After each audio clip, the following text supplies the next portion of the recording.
కొడుకు వృద్ధుడైన తండ్రిని ఒక మంచి రెస్టారెంట్కి తీసుకెళ్ళాడు.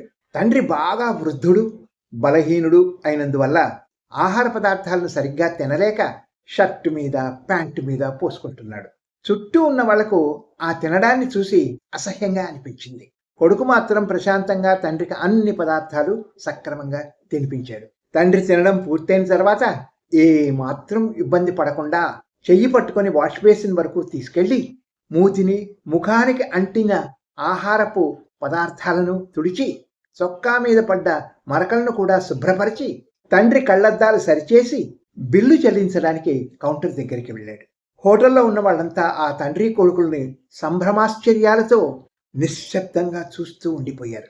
కొడుకు బిల్లు కట్టేసి తండ్రి నెమ్మదిగా బయటికి తీసుకువెళ్ళబోయాడు.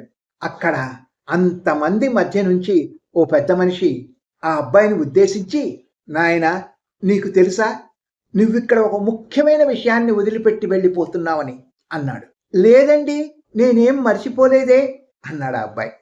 ఆ పెద్ద మనిషి, నువ్విక్కడ ఒక గొప్ప సందేశాన్ని వదిలిపెట్టి వెళ్ళిపోతున్నావు. ప్రతి కొడుకు కూతురికి ఒక గొప్ప పాఠాన్ని నేర్పిపోతున్నావు.